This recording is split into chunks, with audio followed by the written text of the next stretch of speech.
Hi everyone, it's Megan Ramos here, and in today's episode I'm going to share with you my top 5 strategies for breaking your intermittent or extended fasting. Sometimes when people break their fast, they experience some unwanted gastric distress. This distress manifests sometimes as just feeling really bloated or experience some gas or gas pains. It can also result in diarrhea or loose stools, and very rarely does it result in nausea.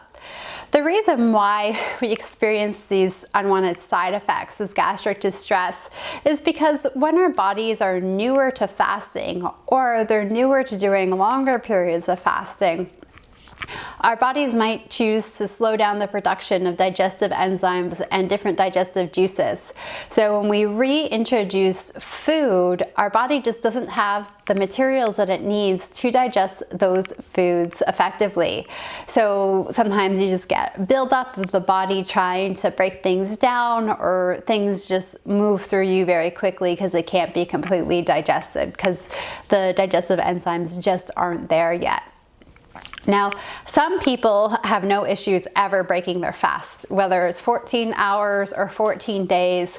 They can eat anything, it seems, when they go to break their fast and don't have any issues. And sometimes people might go years with fasting and never experience any issues, but suddenly one day they could end a fast and have gastric distress, which seemingly comes out of nowhere. And that's not uncommon, especially if you've been sick or experiencing any stress or have had poor sleep. Those things tend to change up our gut microbiome composition, and sometimes it can create some difficulty when we go to break our fast. Usually for these individuals that suddenly experience distress out of nowhere, only experience it maybe once or twice, but it usually goes away after that. Things usually rebalance themselves. Gastric distress is not common for people who do shorter intermittent fasts, like 14, 16, 18, and 24 hours of fasting. It's usually not until people get into the longer intermittent fasts, like 36 or 42 hours of alternate daily fasting, or they start to do extended fasting for 2 days or longer, that this can sometimes be problematic. Most people, their bodies will adapt if they stick to a fasting regimen consistently. So if you're someone who's trying to do the 36-hour protocol, but you're experiencing diarrhea or gas or bloating when you break your fast, if you stick consistently to the 36-hour fast, it will usually go away over the course of 1 to 2 weeks. The body realizes that, okay, this is just your new normal. You're going to be bouncing back and forth between a fasted and a fed state. So it doesn't stop that production of digestive enzymes. So you might have a couple of stressful days when you start to refeed again, but your body will adapt and it will no longer become an issue. So be patient and hang in there. If it's just too much, you can always scale back your fasts and try to build up to those longer hours over time and let the body have more time and a gradual approach to acclimating to being in a fasted state. Some of the most problematic foods for individuals when they break their fasts are commonly nuts, seeds, and their associated butters, eggs, dairy, leafy greens and non-starchy vegetables that are raw, and tougher to digest meats like beef, and wine. Wine can also be pretty problematic and dehydrate you when you break your fast. Now, some of these foods may bother you, none of these foods may bother you. It's really individual.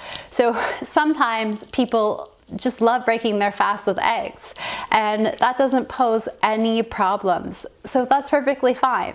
If you love breaking your fast with eggs and you do not have any digestive issues, keep breaking your fast with eggs. Likewise with almonds or with cheese, however you typically break your fast.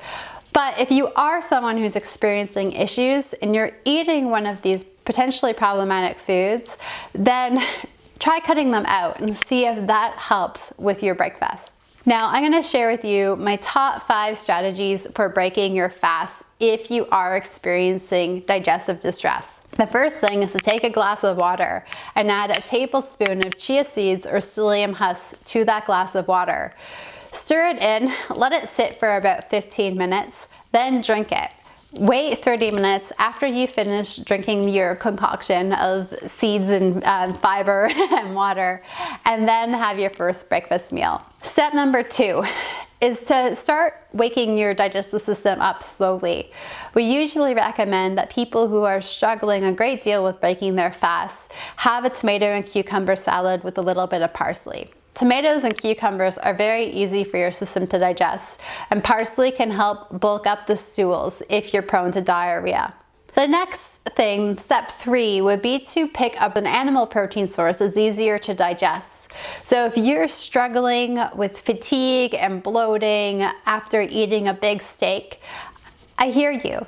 It might be better to try to break your fast with either poultry or fish, something that's a little bit lighter to your system. Step number 4, don't eat raw leafy greens or raw cooked vegetables when you break your fast.